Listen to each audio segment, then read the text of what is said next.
नमस्कार दोस्तों, स्वागत है आपका जीएस मंथन में। हम अपनी मेन सीरीज जो चला रहे हैं, आज उसके हम क्वेश्चन सॉल्व करेंगे। आज हम हड़प्पा सभ्यता से संबंधित टॉपिक लिए हैं। इसके हम 5 प्रश्न करेंगे।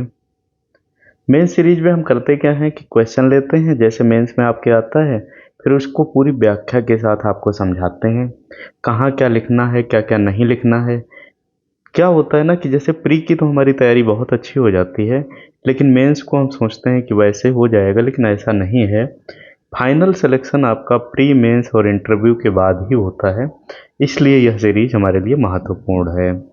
चाहे हम यूपीएससी में बैठ रहे हों, हम यूपीपीएससी में बैठ रहे हों, बीपीएससी में बैठ रहे हों, आरपीएससी में बैठ रहे हों, जेपीएससी में बैठ रहे हो, यानी कोई भी हमारी स्टेट लेवल की जो परीक्षा है जिसमें मेंस का सेक्शन आता है, उन सब के लिए यह महत्वपूर्ण है। दूसरा, निबंध का तो हम चला ही रहे हैं, उसको तो आप लोगों ने देखा होगा।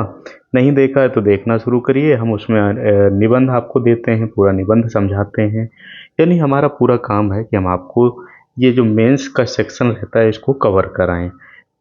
बहुत ज़्यादा फीस देने के बाद भी आप लोग जानते हो कितना चीज़ें मिलती हैं, क्या होता है क्या नहीं होता, आप बेहतर जानते हो। एक एक चीज़ आपको कोई नहीं कराता है, हम कराएंगे। और अच्छी बात यह है, हम फ्री में कराएंगे। बस आपको ये करना है कि आपको चैनल सब्सक्राइब कर लेना है, जिससे कि आपकी तैयारी बेहतर होती रहे, आपको प्रश्न मिलते रहें। इसमें हम जो प्रश्न उठाते हैं या लेते हैं, या तो पिछली परीक्षा से आए हुए प्रश्न हैं, या वो अति संभावित यानी आने वाले प्रश्न हैं। हम करंट अफेयर से संबंधित भी प्रश्न उठाते हैं। जैसे करंट की अगर कोई घटना चल रही है तो उसको या तो हम एसे में करा देते हैं या प्रश्नों में करा देते हैं। यहाँ हड़प्पा सभ्यता से संबंधित हम 5 प्रश्न पढ़ेंगे।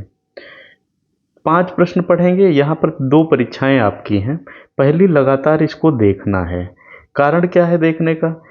यार पहले बैठना तो सीखो ना। आधा घंटा, 45 मिनट, 40 मिनट पहले आप लगातार बैठना तो सीखो। आंसर तो बाद में लिखोगे, मेंस तो बाद में लिखोगे। इस 30-40 मिनट में आपको पैसा मतलब पानी प्यास नहीं लगनी चाहिए, आपको कोई ऐसी चीज़ नहीं होनी चाहिए जो आपको डिस्टर्ब करे। आपका फोकस इस पर रहना चाहिए। पहला काम तो ये हो गया कि आपको बैठने की भी प्रैक्टिस करनी है। मैं एक एक क्वेश्चन भी करा सकता था, मैं एक एक क्वेश्चन कराता, 5 वीडियो में 5 खंडों में हो जाते हैं, लेकिन वो मुश्किल से 8-10 मिनट में हो जाता है। अब 10 मिनट तो आप मजाक मजाक में निपटा देते हो। कम से कम 30 मिनट लगातार बैठने की प्रैक्टिस करो।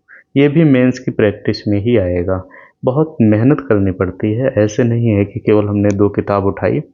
जो लोग सेलेक्ट हुए हैं ना, वो बहुत मेहनत करते हैं सही में। किसी का कभी मजाक में नहीं निकलता है। एक चीज़ हमेशा ध्यान रखिएगा। यहाँ भी बहुत गंभीर सीरियस लोग हैं जो कमेंट वगैरह करते हैं, मैं देखता रहता हूँ। आप यदि कोई क्वेश्चन नहीं समझ में आए ना, तो आप मुझे कमेंट कर दिया करिए, मैं उस क्वेश्चन को भी सॉल्व करके पूरा सबको समझा दिया करूँगा। ठीक है, एक काम ये हो जाएगा। तो यहाँ पर पहला काम है, इसको पूरा देखना है, यानी बैठने की हमारी प्रैक्टिस रहेगी। दूसरी चीज़ क्या है, इसको हमें समझते चलना है। मैं बहुत आसान लैंग्वेज में समझाऊंगा हर एक प्रश्न। एक फ़ायदा इसमें और होने वाला है, चूंकि हड़प्पा से है, पूरा हड़प्पा भी आपका इससे कवर हो जाएगा, यानी प्री का जो सेक्शन होता है वो भी कवर हो जाएगा। एमसीक्यू जो बनते हैं ना, बनते तो इन्हीं से हैं, वो भी मैं आपको इम्पोर्टेंट जो जो होगा समझाता चलूँगा। प्रश्न को हम पहले बहुत बारीकी से पढ़ेंगे कि प्रश्न क्या पूछ रहा है। उसके बाद हम उस पर डिस्कस करेंगे कि क्या क्या हम उसमें कर सकते हैं। पहले फ्रेम बनाएंगे कि क्या क्या उसका आंसर लिख सकते हैं, फिर आंसर लिखेंगे, हम आपको समझाते चलेंगे। पहला प्रश्न है हमारा, सिंधु घाटी सभ्यता की नगरीय योजना की प्रमुख विशेषताओं का विश्लेषण कीजिए। आधुनिक भारतीय नगरों के विकास के लिए इससे क्या शिक्षाएं प्राप्त की जा सकती हैं? ये हमारा प्रश्न है।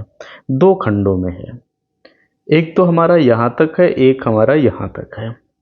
पहले क्या करना है, सिंधु घाटी सभ्यता की नगरीय योजना को यदि हम लिख देते हैं, उसके बाद आज की हम नगरीय योजना को लिख देते हैं, और दोनों की यदि हम तुलना कर देते हैं तो हमारा काम बन जाएगा।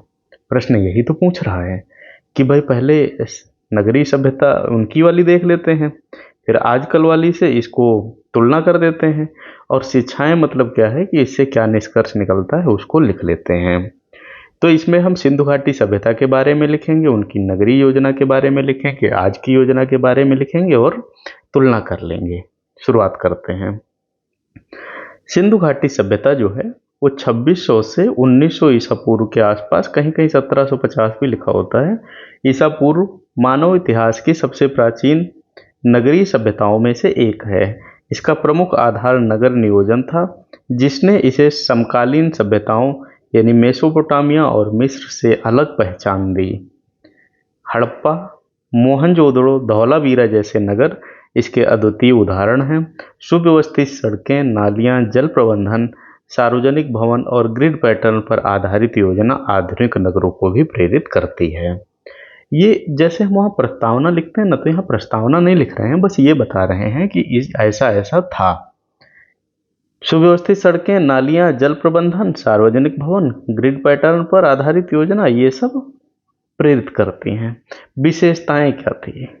प्रमुख विशेषताएं क्या थी? ग्रिड पैटर्न पर आधारित नगर योजना। सड़कें उत्तर, दक्षिण और पूर्व पश्चिम दिशा में सीधी काटकर बसी हुई थी। पूरा नगर आयताकार या चौकोर खंडों में विभाजित था। यह आधुनिक शहरी नियोजन का उत्कृष्ट उदाहरण है। तो ये इनकी जो बनावट है उसके बारे में हमने बताया। ये हमारे प्री का प्रश्न है, पूछा गया था कैसे खंडों में विभाजित था। दूसरा, सड़कें समकोण पर काटती हैं, ये भी हमसे प्री में पूछा गया था। फिर आता है नगरी विभाजन कैसा था। हर नगर को दो भागों में बांटा गया था, जैसे गढ़ या दुर्ग क्षेत्र, यह शासक वर्ग और सार्वजनिक इमारतें थी। निचला नगर, यह आम जनता का निवास था। ये दो चीज़ें उनकी ऐसी थी। ये प्री में कैसे पूछी गई हैं? यूपीएससी में पूछी गई हैं। क्या था? यही लाइन लिखी थी, गढ़ या दुर्ग, यहाँ पर छोटे लोग रहते थे, मतलब आम जनता रहती थी, और निचला नगर में उनकी सार्वजनिक इमारतें थी।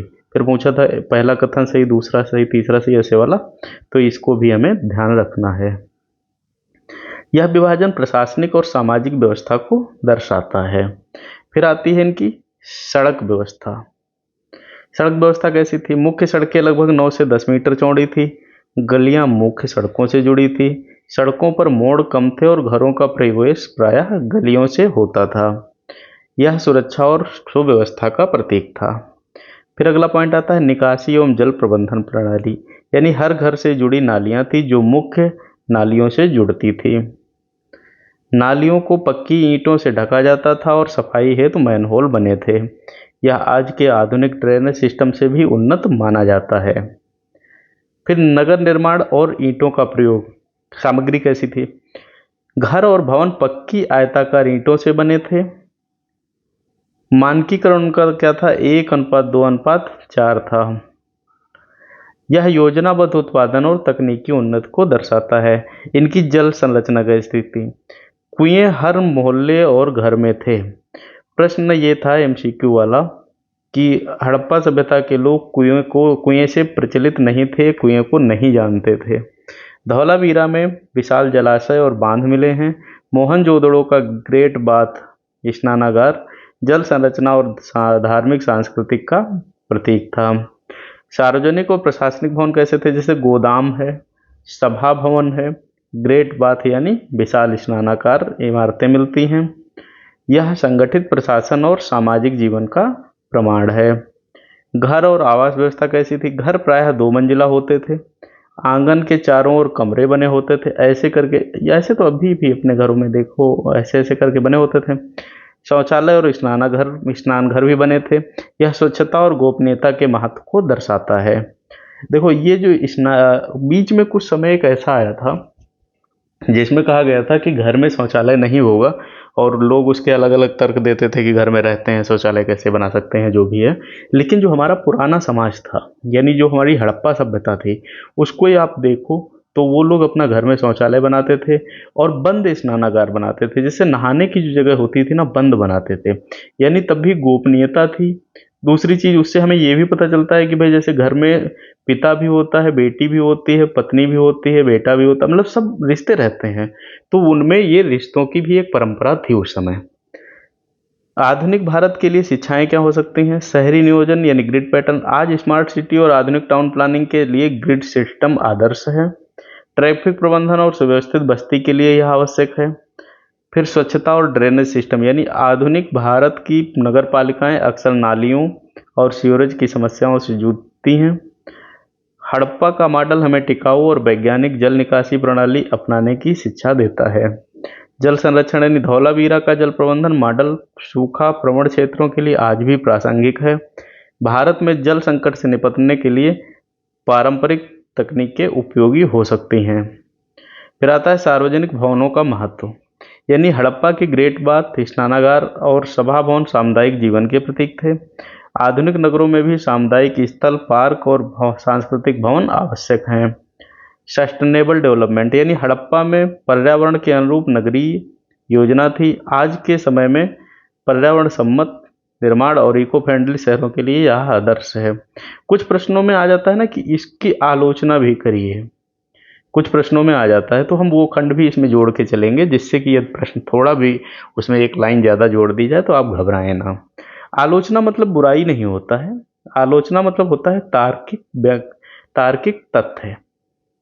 तो इसमें हमें कभी बुराई भड़ास नहीं निकालने लगना है। हड़प्पा के नगर अत्यंत उन्नत थे, परंतु वहाँ राजनीतिक संरचना स्पष्ट नहीं मिलती है। जलवायु परिवर्तन, बाढ़, नदी मार्ग परिवर्तन और संसाधनों के अत्यधिक दोहन से इसका पतन हुआ है। यह तभी लिखेंगे जब हमसे पूछा जाएगा, यदि नहीं पूछा जाएगा तो इस खंड को नहीं लिखेंगे। इससे सीख मिलती है कि तकनीकी प्रगति तभी स्थायी है जब पर्यावरण संसाधनों का संतुलित उपयोग किया गया हो। तो ये हमारा मुख्य इतना उत्तर होता है। फिर क्या है, थोड़ा और हम समझाते हैं इस बात को जो हमने लिखा है। सिंधु घाटी सभ्यता की नगरीय योजना प्राचीन भारत की अद्भुत उपलब्धि है। सड़कें, जल निकासी, सार्वजनिक भवन, स्वच्छता और जल प्रबंधन आज भी आधुनिक नगरों को मार्गदर्शन देते हैं। यह सभ्यता केवल पुरातात्विक अवशेष नहीं बल्कि सस्टेनेबल अर्बन डेवलपमेंट का प्रेरणा स्रोत है। इसलिए भारत को अपने नगर नियोजन में हड़प्पा मॉडल से प्रेरणा लेकर स्वच्छ, टिकाऊ और मानव केंद्रित शहर बनाने की दिशा में बढ़ना चाहिए। तो यह हमारा पहला प्रश्न रहा, जिसमें हमने पूरा नगर निगम को पढ़ा, समझा। जो हमारे उससे संबंधित एमसीक्यू बने उनको भी हमने सीखा। यदि आपको पसंद आया है तो आप इसको चैनल सब्सक्राइब जरूर करिएगा, बहुत काम का है आपके। फिर अगले प्रश्न पर आते हैं। हड़प्पा सभ्यता की अर्थव्यवस्था मुख्यतः कृषि और व्यापार पर आधारित थी। उदाहरणों सहित स्पष्ट कीजिए कि किस प्रकार इस सभ्यता का आर्थिक ढांचा विकसित हुआ। प्रश्न समझते हैं। बात किसकी है? हड़प्पा काल की। बात किसकी है? अर्थव्यवस्था की। बात किसकी है? कृषि और मुक्त व्यापार की। 1 2 3 चीजें तो ये मिली। अब क्या चाह रहा है? स्पष्ट कीजिए किस प्रकार इस सभ्यता का आर्थिक ढांचा विकसित हुआ। इसके बारे में लिखो, इसके बारे में लिखो, इसके बारे में लिखो, फिर इन दो को जोड़ के इसके बारे में कंपैरिजन कराओ। जब इतना सब कुछ कर लो फिर वो फाइनल कंपैरिजन को ये बताओ कि कैसे वो बना है, यानी उसके उदाहरण दो कि सभ्यता की जो अर्थव्यवस्था है कैसे मजबूत हुई है। इतना करना है इसमें। सिंधु घाटी सभ्यता, हड़प्पा सभ्यता का आधार केवल नगरीय योजना ही नहीं बल्कि उसकी सशक्त और संतुलित अर्थव्यवस्था भी था। यह सभ्यता 2600 से 1900 ईसा पूर्व तक फैली और इसके आर्थिक ढांचे ने इसे विश्व का समकालीन सभ्यताओं से जोड़ा। कृषि, पशुपालन, शिल्प, व्यापार और धातु कर्म इसके मुख्य स्तंभ थे। हड़प्पावासी आत्मनिर्भर अर्थव्यवस्था के साथ साथ विदेशी व्यापार में भी संलग्न थे। कृषि व्यवस्था पर बात करते हैं तो प्रमुख फसलें इनकी क्या थी? गेहूं और जौ इनकी प्रमुख फसलें थी। बहुत इंपॉर्टेंट है, कई बार कई परीक्षाओं में पूछा गया है प्री में। इनकी प्रमुख फसल क्या थी? गेहूं और जौ। धान, लोथल और रंगपुर से इसके प्रमाण मिलते हैं। तिलहन और कपास, विश्व में कपास का सबसे प्राचीन प्रमाण कहाँ से मिलता है? हड़प्पा से मिलता है। खजूर, खरबूजा, तिल, चना, सरसों जैसी फसलें भी तब उगाई जाती थी। ये पूरे आपके पॉइंट जो हैं बहुत इंपॉर्टेंट हैं अपने प्री की दृष्टि से भी। कृषि तकनीक कैसी थी? नहरों और कुओं से खुद सिंचाई होती थी। बैल द्वारा हल चलाना यानी कृषि का प्रमाण मोहनजोदड़ो की मोहर से मिलता है। खेतों को चौकोर खंडों में बांटना, बाढ़ की उर्वर मिट्टी का उपयोग करना। विशेषता क्या थी?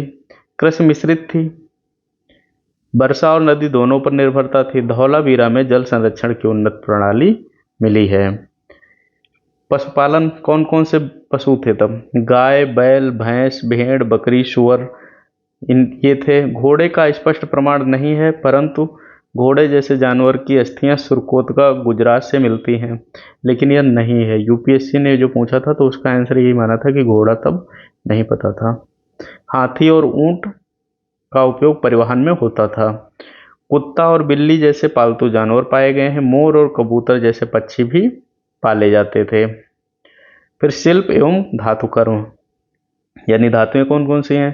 तांबा, कांसा, सोना, चांदी और शीशा का उपयोग। आभूषण निर्माण कौन से? मनके बनाने की कला विश्वविख्यात थी। मिट्टी के बर्तन यानी लाल मृदभाण पर काले रंग की चित्रकारी। मोहरें क्या थी? स्टीटाइट पत्थर की मोहरें थी जिन पर जानवर और लिपि अंकित थी। मूर्ति निर्माण कैसा था? कांस्य की नर्तकी और याचक की मूर्ति बहुत प्रसिद्ध है, ये भी प्री के लिए इंपॉर्टेंट है। कपड़ा उद्योग में क्या था? कपास की बुनाई और सूत की कताई के प्रमाण मिले हैं। आंतरिक व्यापार कैसा था? गांव और नगर के बीच आदान प्रदान चलता था। मछली, अनाज, कपड़े, आभूषण का लेन देन चलता था। मानकीकृत तौल और माप, पत्थर के बटखरे और धातु की तौलें थी। अनाज भंडार जो है मोहनजोदड़ो, हड़प्पा और धौलावीरा से मिला है। विदेश से व्यापार इनका कैसा था? मेसोपोटामिया से व्यापार। मेसोपोटामिया के अभिलेखों में मेलुहा का उल्लेख, हड़प्पा सभ्यता का नाम वहां मेलुहा रखा गया है। तांबा, मोती, कीमती पत्थर और लकड़ी का निर्यात होता था। चांदी, ऊन और अन्य विलासिता की वस्तुओं आयात की जाती थी खाड़ी देशों के लिए। ओमान से तांबा, बहरीन से सीप और मोती, लोथल में गोदी समुद्री व्यापार का प्रमाण था। अफगानिस्तान और ईरान से क्या संबंध थे? लाजवर्द अफगानिस्तान से आता था। फिरोजा सोना ईरान और मध्य एशिया से आता था। परिवहन और संचार के लिए क्या था? बैलगाड़ी और ऊंटगाड़ी का प्रयोग होता था। नाव और जहाज द्वारा व्यापार होता था। लोथल का गोदी घर समुद्री व्यापार का सबसे बड़ा उदाहरण है। आर्थिक संरचना के लक्षण क्या है? मिश्रित अर्थव्यवस्था, यानी कृषि, पशुपालन, शिल्प और व्यापार का संतुलित संयोजन। शहरी और ग्रामीण अर्थव्यवस्था में संबंध, यानी गांव उत्पादन केंद्र और नगर व्यापार केंद्र थे। मुद्रा का अभाव यानी विनिमय प्रणाली थी। मानकीकरण यानी तौल, माप और ईंटों का समान अनुपात होता था। इसमें आप चाहें तो एक दो लाइन अपनी तरफ से भी लिख सकते हैं यदि आवश्यकता लगे तो ही। कृषि विविधीकरण कैसी थी? मिश्रित कृषि और फसल चक्र की अवधारणा तब भी थी। जल प्रबंधन, धौलावीरा और लोथन का मॉडल आज भी जल के संकट समाधान के लिए महत्वपूर्ण है। व्यापारिक दृष्टिकोण क्या था? अंतरराष्ट्रीय समुद्री संबंध और उनका महत्व था। हस्तशिल्प उद्योग में क्या था? लघु उद्योग और कारीगरी को बढ़ावा देने की प्रेरणा थी। मानकीकरण और गुणवत्ता, यानी व्यापार में भरोसा और स्थिरता का आधार था। फिर आलोचनात्मक दृष्टि से देखते हैं, यानी यदि आपसे पूछा जाए आलोचना भी करनी है तो हड़प्पा की अर्थव्यवस्था अत्यंत विकसित थी, किंतु इसका पतन जलवायु परिवर्तन और संसाधनों के दोहन से जुड़ा है। अत्यधिक शहरीकरण और कृषि पर दबाव से संकट पैदा हुआ था। विदेशी व्यापार पर अत्यधिक निर्भरता ने आत्मनिर्भरता को कमजोर किया था। यह तभी लिखेंगे जब हमसे आलोचना पूछी जाएगी। तो यह आपका दूसरे प्रश्न का अर्थव्यवस्था से संबंधित उत्तर था। अब आते हैं तीसरे प्रश्न पर। प्रश्न क्या है? हड़प्पा सभ्यता में धार्मिक आधारों, आस्थाओं और विश्वासों का स्वरूप क्या था? क्या इनका कोई प्रभाव बाद की भारतीय संस्कृति पर पड़ा है? यानी ये हमारा संस्कृति से संबंधित सब प्रश्न है, हड़प्पा की संस्कृति से संबंधित है। अब इसमें पूछता क्या है? धार्मिक आस्थाओं और विश्वासों का स्वरूप क्या था, यानी उनकी पूजा पाठ की शैली क्या थी, किसको मानते थे किसको नहीं मानते थे। फिर वो जानना चाह रहा है कि क्या अब भी उनमें से कुछ शैलियां बची हैं या अब नहीं है। इसको हमें इसमें लिखना रहेगा। सिंधु घाटी सभ्यता विश्व की प्राचीन नगरीय सभ्यताओं में से एक है। इसका आर्थिक और शहरी विकास जितना उन्नत था उतना ही जटिल इसकी अधार्मिक आस्थाएं भी थी। यद्यपि हड़प्पा वासियों की लिपि अब तक अपठित है, इनकी लिपि पढ़ी नहीं जा सकी है, अब तक वो चित्राकार है, किंतु उनके धार्मिक जीवन की झलक मूर्तियों, मोहरों, अग्निकुंडों, समाधियों और पुरातात्विक अवशेषों से मिलती है। हड़प्पा की धार्मिक धारणाओं ने न केवल उनकी संस्कृति को आकार दिया बल्कि बाद की वैश्विक और हिंदू परंपराओं की पर भी गहरा प्रभाव छोड़ा है। प्रकृति पूजा करते थे ये लोग, यानी हड़प्पावासी प्रकृति की शक्तियों को पूजते थे। सूर्य, जल, वृक्ष और पशुओं को प्रति आदर का भाव मिलता है। पीपल वृक्ष का चित्रण मोहरों और अवशेषों पर मिला है। यह परंपरा आगे चलकर हिंदू धर्म में भी जीवित रही है। अब भी देखो, पीपल पूजा जाता है, जल पूजा जाता है, सूर्य देवता की पूजा की जाती है। माता देवी की पूजा, मातृ देवी जिनको बोलते हैं, टेराकोटा की कई मूर्तियां मातृ देवी की मिली हैं। यह उर्वरता और सृजन शक्ति का प्रतीक थी। ये भी पूछा जाता है कि ये किस चीज का प्रतीक थी। कृष्ण समाज में माता देवी की पूजा से फसल की समृद्धि की कामना की जाती थी। यह परंपरा बाद में शक्ति पूजा यानी दुर्गा पार्वती की पूजा के रूप में विकसित हुई है। यानी आधुनिक समाज में भी इसका पूरा असर पड़ा है। फिर है पशुपति देव महादेव। एक प्रसिद्ध मुहर में सींग वाले देवता का चित्र है जो योगासन में बैठे हैं। चारों ओर पशु अंकित हैं। इन्हें पशुपति महादेव कहा गया है। यह शिव के प्रारंभिक स्वरूप का संकेत माना जाता है। इससे पता चलता है कि शिव उपासना की जड़ें हड़प्पा काल तक जाती हैं। यानी शिव पूजा जो है बहुत पुरानी इसीलिए कही जाती है। फिर पशु पूजा है, बैल, हाथी, बाघ, गैंडे की पूजा का प्रमाण मिलता है। एक श्रृंगी का चित्रण भी मिलता है जो किसी धार्मिक प्रतीक से जुड़ा हो सकता है। यह दर्शाता है कि हड़प्पावासी पशुओं को धार्मिक और सामाजिक जीवन का अंग मानते थे। फिर है लिंग और योनि पूजा। कई स्थानों से पत्थर और मिट्टी के लिंग और योनि मिले हैं। यह उर्वरता और प्रजनन शक्ति की पूजा का प्रतीक था। यह परंपरा आगे चलकर शिवलिंग और शक्तिपीठों की स्थापना में दिखाई देती है। अग्नि पूजा और यज्ञ परंपरा। कालीबंगन और लोथन से अग्नि कुंड मिले हैं। यह धार्मिक अनुष्ठानों और बलिदानों का प्रमाण है। बाद की वैदिक संस्कृति में यज्ञ और अग्निहोत्र की परंपरा जो है इससे विकसित हुई है। जीवन, मृत्यु और परलोक की मान्यता, यानी समाधियों में मृतकों को उत्तर दक्षिण दिशा में दफनाया जाता था। कब्रों में भोजन, आभूषण और बर्तन रखे जाते थे। ये सब तो अब भी देखो कई जगहों पर होता है। इससे पता चलता है कि हड़प्पावासी मृत्यु के बाद जीवन में विश्वास करते थे। यह परंपरा आगे हिंदू और अन्य धर्मों में भी देखने को मिलती है। फिर है ताबीज और जादू टोना। कई ताबीज और जादुई प्रतीक मिले हैं। यह बुरी शक्तियों से बचाव और रोगों से रक्षा के लिए उपयोग माने जाते थे। यह विश्वास आज भी भारतीय लोक जीवन में जीवित है। फिर है धार्मिक अनुष्ठान। मोहनजोदड़ो का विशाल स्नानागार धार्मिक स्नान और शुद्धिकरण का प्रतीक माना जाता है। स्नान को पवित्रता से जोड़ना हिंदू धर्म की गंगा स्नान और तीर्थ परंपरा में दिखाई देता है। फिर बाद की संस्कृति पर कैसे प्रभाव पड़े हैं उनको भी आपको अलग से लिखना पड़ेगा। शिव पूजा यानी हड़प्पा के पशुपति महादेव की परंपरा आगे चलकर महादेव शिव की व्यापक पूजा में बदल गई। शक्ति पूजा यानी माता देवी की परंपरा हिंदू धर्म में शक्ति, दुर्गा और पार्वती की पूजा में रूपांतरित हुई। लिंग योनि की उपासना यानी हड़प्पा से प्राप्त प्रतीक शिवलिंग और शक्ति पीठों की नींव बने। अग्नि पूजा यानी यज्ञ और अग्निहोत्र की वैदिक परंपरा में हड़प्पा से जुड़ी है। स्नान और पवित्रता यानी वैदिक परंपरा धर्म के अनुसार जो है स्नान बहुत महत्वपूर्ण मानी जाती है और गंगा स्नान वगैरह इसी से जुड़े हैं। पशु प्रतीक जो है बैल, पीपल, नाग आदि की पूजा आज भी हिंदू संस्कृति का हिस्सा है। यदि आलोचना पूछी जाए तो वो भी लिखेंगे, इसमें नहीं पूछी जाए तो नहीं लिखेंगे। हड़प्पा के धार्मिक जीवन की पूरी व्याख्या निश्चित रूप से नहीं की जा सकती क्योंकि लिपि अभी तक अपठित है। कई व्याख्याएं अनुमान और प्रतीकों पर आधारित हैं। फिर भी प्रत्यक्ष पुरातात्विक साक्ष्य बताते हैं कि हड़प्पा की धार्मिक धारणाएं बाद की भारतीय संस्कृति के साथ गहराई से जुड़ी हुई हैं। फिर आते हैं अगले प्रश्न पर। हड़प्पा सभ्यता के पतन के कारणों की विवेचना कीजिए। क्या यह केवल प्रकृति कारणों से हुआ था या सामाजिक आर्थिक कारण इसके जिम्मेदार थे?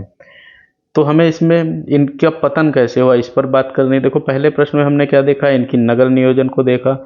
दूसरे प्रश्न में हम अर्थव्यवस्था देखते हैं। तीसरे प्रश्न में हम देखते हैं कि इनका पूजा पाठ कैसा था, यानी इनकी आस्था किस चीज में थी। और चौथे प्रश्न में पतन के बारे में देखते हैं।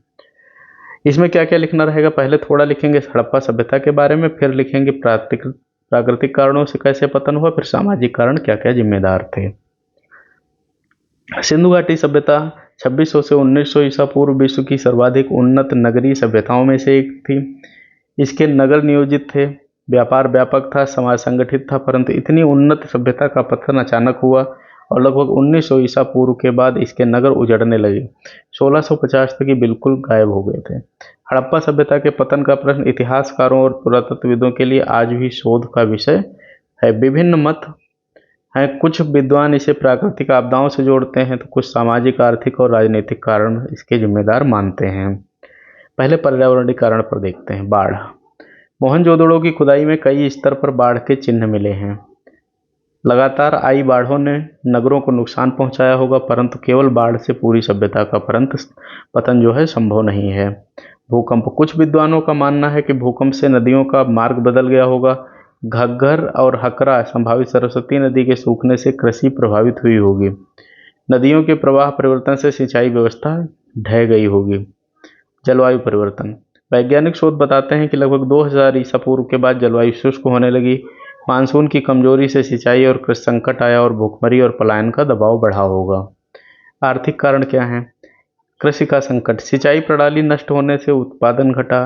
कृषि पर निर्भर समाज में खाद्यान्न की कमी ने पतन की नींव रखी। व्यापारिक पतन क्या था? मेसोपोटामिया से व्यापार के प्रमाण अचानक समाप्त हो जाते हैं। बाहरी व्यापार ठप पड़ने से अर्थव्यवस्था कमजोर हुई होगी और लोथल जैसे बंदरगाह शहर उजड़ने लगे होंगे। फिर धातु संसाधनों की कमी, यानी हड़प्पावासी तांबा और कांसा बाहर से लाते थे। जब व्यापार मार्ग बाधित हुए तो धातु का संकट बढ़ा और तकनीकी विकास रुक गया। सामाजिक कारण क्या हो सकते हैं? आंतरिक अव्यवस्था, यानी नगरीय जीवन महंगा और जटिल हो गया था। छोटे गांवों की ओर पलायन बढ़ा। सामाजिक संगठन में दरारें आना शुरू हो गईं। संसाधनों का दबाव, यानी जनसंख्या अधिक थी, संसाधन सीमित थे। इससे सामाजिक संघर्ष का असंतोष बढ़ता है। इसमें यदि आप चाहो तो दो दो लाइन लिख सकते हो, जिससे आपका थोड़ा उत्तर और प्रभावी हो जाएगा यदि आवश्यकता लगेगी तो। राजनीतिक कारण क्या होगा? हड़प्पा सभ्यता में केंद्रीकृत सत्ता का अभाव था। नगर राज्य अपने अपने स्तर पर संगठित थे। जब प्राकृतिक और आर्थिक संकट बढ़े तो इन्हें संभालने के लिए कोई सशक्त राजनीतिक तंत्र मौजूद नहीं था। परिणाम स्वरूप धीरे धीरे शहर उजड़ते गए। आक्रामक सिद्धांत क्या हैं? सर जॉन मार्शल और मार्टिमेर होइलर ने हड़प्पा के पतन को आर्यों के आक्रमण से जोड़ा। मैक्राइस थ्योरी के अनुसार आर्यों ने नगरों को नष्ट किया था, परंतु हाल के पुरातत्वविद साक्ष्य इस सिद्धांत को अस्वीकार करते हैं। हड़प्पा और आर्य संस्कृति का समय आंशिक रूप से अलग अलग माना जाता है। फिर है बहु कारण सिद्धांत। अधिकांश रचनाकार इतिहासकार मानते हैं कि हड़प्पा सभ्यता पतन किसी एक कारण से नहीं हुआ, बल्कि अनेक कारणों का सम्मिलित परिणाम था, जैसे नदियों का मार्ग बदलना, जलवायु का शुष्क होना, कृषि संकट और अकाल पड़ना, व्यापार का पतन होना, राजनीति केंद्रीकरण का अभाव होना, जनसंख्या का पलायन होना। फिर पतन का स्वरूप कैसा था? हड़प्पा सभ्यता अचानक नहीं समाप्त हुई, धीरे धीरे नगरों का क्षय हुआ और ग्रामीण जीवन की ओर वापसी हुई। 1900 से 1500 ईसा पूर्व के बीच यह संक्रमण काल था। इसे लेट हड़प्पन फेज कहा जाता है। भारतीय संस्कृति पर क्या प्रभाव पड़ता है? यद्यपि हड़प्पा सभ्यता का शहरी ढांचा नष्ट हुआ, परंतु इसकी परंपराएं आगे चलकर भारतीय संस्कृति का अंग बनी हुई हैं, जैसे मिट्टी के बर्तनों की तकनीक, लिंग यौन पूजा, स्नान और शुद्धिकरण की परंपरा, कारीगरी और कृषि पद्धति। अब हम थोड़ा आलोचनात्मक विश्लेषण भी देखेंगे। केवल बाढ़ या आक्रमण को पतन का कारण मानना अधूरा दृष्टिकोण है। पतन की व्याख्या के लिए पर्यावरणीय, आर्थिक और सामाजिक सभी पहलुओं को साथ लेकर चलना चाहिए। हड़प्पा सभ्यता का पतन अचानक आपदा नहीं, बल्कि धीमी प्रक्रिया थी। ये देखो, धीरे धीरे ही खत्म हुई थी सभ्यता। ऐसा नहीं था कि एकदम से बाढ़ आई और सब बहा के ले गई, क्योंकि शहर बहुत ज़्यादा नियोजित थे, चीज़ें बहुत बेहतरीन चल रही थी। अगला प्रश्न है, हड़प्पा सभ्यता की कला और शिल्प पर प्रकाश डालिए। भारतीय कला परंपरा में किस प्रकार योगदान देती है? ये भी हमारे लिए महत्वपूर्ण प्रश्न है। इसमें हमें क्या क्या लिखना रहेगा? हमें उस समय की कला और शिल्प पर बात करनी है, फिर उसको आज की कला शिल्प से जोड़ देना है और ये बताना है कि क्या उसमें से कुछ आज भी प्रयोग होता है। तो इसमें सिंधु घाटी सभ्यता केवल नगर नियोजन और आर्थिक समृद्धि के लिए ही नहीं, बल्कि अपनी उत्कृष्ट कला और शिल्प परंपरा के लिए भी प्रसिद्ध थी। पुरातात्विक उत्खननों से प्राप्त मोहरें, मिट्टियाँ, आभूषण, मिट्टी के बर्तन, खिलौने, धातुकला इस सभ्यता के सौंदर्य बोध, तकनीकी दक्षता और सांस्कृतिक जीवन का परिचायक हैं। हड़प्पा की कला न केवल तत्कालीन जीवन का प्रतिबिंब है, बल्कि इसने भारतीय कला परंपरा को भी गहराई से प्रभावित किया है। सबसे पहले देखते हैं मूर्ति कला, जैसे पाषाण की मूर्तियां। मोहनजोदड़ो से मिली याचक की मूर्ति हड़प्पा मूर्तिकला की अद्भुत उदाहरण है। यह मूर्ति शांति, गंभीरता और राजसी गरिमा का आभास देती है। हड़प्पावासी मानव आकृतियों को यथार्थवादी रूप में देने में सक्षम थे, यानी मूर्तिकला तो बहुत अच्छी थी। उस समय जब वो बना देते थे कुछ तो ऐसा लगता था कि वास्तव में देवी ही हैं। कांस्य मूर्तियाँ यानी सबसे प्रसिद्ध है नृत्य करती हुई बालिका। यह लगभग 11 सेंटीमीटर ऊंची मूर्ति है जिसमें नृत्य की मुद्रा, शरीर की लचक और आत्मविश्वास स्पष्ट झलकता है। यह कला और सौंदर्य बोध की पराकाष्ठा है। टेराकोटा मूर्तियां मिट्टी से बनी अनेक प्रतिमाएं मिली हैं। इनमें मातृ देवी प्रमुख हैं। लोक जीवन और धार्मिक आस्था का प्रतिबिंब इन मूर्तियों में दिखाई देता है। फिर आता है मोहर कला। हड़प्पा से हजारों मोहरें मिली हैं। ये प्रायः स्टराइट पत्थर की बनी होती हैं। इन पर पशु आकृतियां, बैल, बाघ, गैंडा, एक श्रृंगी लिपि अंकित होती है। अभी इनकी लिपि जो है पढ़ी नहीं जा सकी है। मोहरें व्यापार, पहचान, धार्मिक प्रतीक के रूप में उपयोग होती थी। मोहरों की कलात्मकता भारतीय मोहर कला और सिक्का परंपरा की पूर्व पीठिका ही रही है। धातु कला क्या थी? हड़प्पावासी तांबे और कांसे से औजार और अलंकरण बनाते थे। लास्ट वैक्स टेक्निक से बनी मूर्तियां धातु कला में उनकी दक्षता दर्शाती हैं। तांबे की गाड़ियां, औजार और शस्त्र भी प्राप्त हुए हैं। आभूषण निर्माण कैसा था? हड़प्पा की महिलाएं सोना, चांदी, कांसा, तांबा और अर्ध मूल्यवान पत्थरों से बने आभूषण पहनती थी। मूर्तियों, फेंस और शंख से भी गहने बनाए जाते थे। चूड़ियां, हार, कान की बाली और मांग टीका जैसे आभूषण आगे भी भारतीय परंपरा में जीवित रहे हैं। मिट्टी के बर्तन यानी पॉटरी, लाल मृदभांड और चित्रित बर्तन प्रमुख हैं। बर्तनों पर ज्यामितीय आकृतियां, पशु पक्षियों और वृक्षों के चित्र मिलते हैं। काली रेखाओं से सज्जित लाल मिट्टी के बर्तन ब्लैक ऑन रेड वायर नाम से प्रसिद्ध हैं। यह परंपरा आगे चलकर भारतीय मृदभांड कला का आधार बनी है। आज भी मिट्टी के बर्तन बनते हैं। खिलौने और उपयोगी वस्तुएं, मिट्टी से बने रथ, बैल, पशु पक्षी और मानव आकृतियों के खिलौने मिले हैं। घूमने वाले पहिए, बांसुरी और खेल खिलौनों से सामाजिक जीवन की झलक मिलती है। यह दर्शाता है कि हड़प्पा सभ्यता जीवन को सौंदर्य और मनोरंजन से जोड़कर देखता है। फिर स्थापत्य कला की बात करते हैं। आर्किटेक्चर की बात। नगरीय नियोजन स्वयं एक स्थापत्य कला थी। ईंटों का सटीक प्रयोग, स्नानागार और गोदाम तकनीक की दक्षता दर्शाते थे। ग्रेट बाथ विश्व की सबसे पुरानी विशाल स्नानागार है, इसका मतलब संरचनाओं में से एक है। यह भारतीय जल स्थापत्य और जल स्नान संस्कृति की नींव बनता है। फिर आता है वस्त्र कला। प्रत्यक्ष वस्त्र तो उपलब्ध नहीं है, लेकिन मूर्तियों और अवशेषों से वस्त्रों का पता चलता है। याचक की मूर्ति पर जटिल डिजाइन वाला वस्त्र है। यह दर्शाता है कि बुनाई और रंगाई कला में हड़प्पावासी निपुण थे। भारतीय कला परंपरा में योगदान देखते हैं। धार्मिक कला परंपरा, मातृ देवी मूर्तियां आगे चलकर शक्ति पूजा में विकसित हुई। पशुपति महादेव की मोहर शिव परंपरा का आधार बनी। लिंग यौन प्रतीक आगे की हिंदू धार्मिक कला का अंग बने। स्थापत्य परंपरा यानी ग्रेट बाथ और ईंटों की संरचना भारतीय जल संरचना और नगर नियोजन के प्रारंभिक उदाहरण हैं। स्नान और शुद्धिकरण की अवधारणा गंगा स्नान और मंदिर संस्कृति में परिलक्षित होती है। शिल्प कला यानी धातु, ढलाई और आभूषण निर्माण की परंपरा भारतीय शिल्प कला की नींव बनी। यह आगे मौर्य और गुप्त कला में भी परिष्कृत हुई है। सौंदर्य बोध यानी नृत्य करती हुई बालिका भारतीय नृत्य और स्त्री सौंदर्य की प्रतीकात्मक परंपरा का प्रारंभिक उदाहरण है। खिलौनों और बर्तनों की कलात्मकता लोक कला और ग्रामीण शिल्प परंपरा में दिखाई देता है। आलोचना देख लेते हैं। हड़प्पा कला धार्मिक और उपयोगी दोनों थी। यह परंपरा केवल सौंदर्य के लिए नहीं बल्कि जीवन की व्यवहारिक आवश्यकताओं से जुड़ी थी। यही कारण है इसका प्रभाव भारतीय संस्कृति की गहराइयों तक पड़ा है। तो इस प्रकार हड़प्पा कला की और शिल्प परंपरा न केवल तकनीकी दृष्टि से थी बल्कि सौंदर्य और धार्मिक भावनाओं से भी ओतप्रोत थी। मूर्तिकला, मोहरें, धातु कला, आभूषण, मिट्टी के बर्तन जो है, स्थापत्य, सब में उनकी सूक्ष्म दृष्टि झलकती है। यह परंपरा भारतीय कला को मजबूत करती है और दर्शाती है कि भारत की कला संस्कृति का आरंभ किसी बाहरी प्रभाव से नहीं बल्कि सिंधु घाटी सभ्यता से हुआ है। तो यह आपके रहे 5 प्रश्न। पहला प्रश्न नगरी से हमने पढ़ा, नगरी सभ्यता से। दूसरा प्रश्न हमने अर्थव्यवस्था का पढ़ा। तीसरा प्रश्न हमने पढ़ा उनका पूजा पाठ रीति रिवाज से। चौथा प्रश्न हमने पढ़ा कि उनका संरक्षण कैसे करते थे वो चीज़ों का। या उनका अंत कैसे हुआ, सिंधु सभ्यता का अंत कैसे हुआ। पांचवा प्रश्न हमने कला संस्कृति का पढ़ा। इस प्रकार हमने एक तो हड़प्पा का पूरा टॉपिक भी कवर कर लिया। यदि आप पूरे 35 मिनट तक हमारे साथ बने रहे हैं तो आप कमेंट जरूर करिएगा कि आप पूरा वीडियो देखे हैं, क्योंकि इससे एक चीज़ ये भी पता चलती है कि आपकी कंसिस्टेंसी कितनी है एक साथ बैठने की, एक साथ चीज़ों को समझने की, पकड़ने की। 5 प्रश्न हैं, यदि हमें 35 मिनट लिखने में लगे हैं, आप इसको प्रैक्टिस करिएगा। हो सकता है फिर आपको 10 मिनट एक प्रश्न हल करने में लगे, फिर उस समय को हमें धीरे धीरे कम करते जाना है, क्योंकि हमें पूरा पेपर एक साथ हल करना रहेगा। हड़प्पा के जो इम्पोर्टेंट एमसीक्यू थे वो भी हमने आपको बताए हैं। इस प्रकार आपका ये हड़प्पा का जो टॉपिक है पूरा होता है, और जो प्रश्न बनेंगे वो हम आपके लिए जल्दी ही लेके आएंगे। कोई आपका भी प्रश्न हो जो ना समझ में आए तो आप हमें कमेंट करिएगा, हम समझाएंगे पूरा।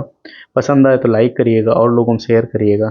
चैनल सब्सक्राइब करिएगा, जिससे आपका मेंस का, निबंध का टॉपिक हो चाहे क्वेश्चन आंसर हो, सारी प्रैक्टिस अच्छी होती रहे। इन सारे प्रश्नों को 2-3 बार आप और पढ़िएगा। मिलते हैं, धन्यवाद।